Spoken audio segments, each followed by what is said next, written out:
એમના ઉપર હુમલો કરવામાં આવ્યો અને આ વિસ્તારમાં બાબર સિટીનું અને આજુબાજુનું વાતાવરણ ઢોળીને અસામાજિક તત્વોએ પોતાનો મનસૂબો અને પોતાની દાદાગીરી એ બહાર લાવવા માટેના જે પ્રયત્નો કર્યા છે અને વખોડી કાઢીએ છીએ। અમારી પોલીસ પાસે એક જ માગણી છે, સમગ્ર ઠાકોર સમાજના યુવાનો ધારાસભ્યશ્રી છે, અમે બધા આગેવાનો છીએ। અમારી પોલીસ પાસે 2-3 બાબતની આ બાબરના શહેરની સુરક્ષા માટેની માગણી છે। માગણીમાં મુદ્દા નંબર 1 કે આ અસામાજિક તત્વો એ તમામ દારૂનો ધંધો કરે, જુગારનો ધંધો કરે, ગાડીઓના હપ્તા ઉઘરાવવાનો ધંધો કરે, વેપારીઓ પાસે ખંડણી ઉઘરાવવાનું કામ કરે। અનેક પુરાવો છતાં પોલીસ એમની સામે કાર્યવાહી કરતી નથી ને એટલા માટે કરીને એ પૈસામાં ચકચૂર બનીને જ્યારે એમનાથી પૈસા ઘટે ને સુવિધાઓ પૂરી ના થાય ત્યારે આ પ્રકારની બદલીઓ કરવાના પ્રયત્નો કરે છે। એટલે આને ડાબે નંબર 2 ગ્રામ્ય વિસ્તારમાં ભણવા આવતી દીકરીઓ 1 ટકો પણ સુરક્ષિત નથી।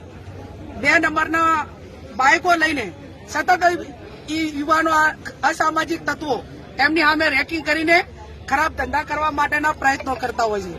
બીજું, આવડો મોટો ઠાકોર સમાજ હોવા છતાં જો એ સમાજને જેમ ઢોર જુડે એમ નિર્ભય રીતે બેફામ રીતે મારતા હોય તો બીજા ગરીબ સમાજો એ કઈ રીતે બાબરની અંદર રહી શકે અને એમને કઈ રીતે આપણે એમને પ્રોટેક્શન આપી શકીએ, એ પણ અમારી પોલીસ પાસે માગણી।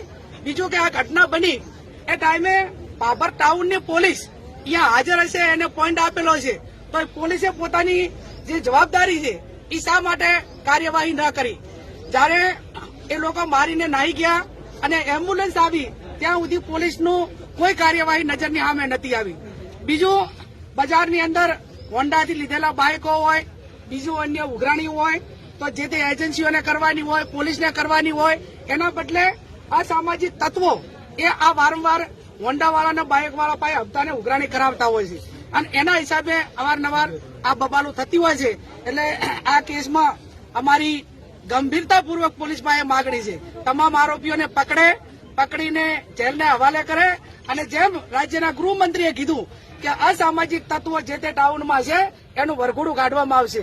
તો આ તમામ આરોપીઓને પકડીને શ્યામ હોટલે જ્યાં ઘટના બની ત્યાંથી કરીને પોલીસ સ્ટેશન સુધી એનું વરઘોડું કાઢવામાં આવે અને એમના સામે કડકમાં કડક કાર્યવાહી કરીને એની સાથે સંકળાયેલા જે વોટ્સએપ ગ્રુપો છે એ વોટ્સએપ ગ્રુપો મારફત વારંવાર મેસેજ કરીને ટોળા ભેગા કરીને એકયારે સામૂહિક હુમલા કરે છે।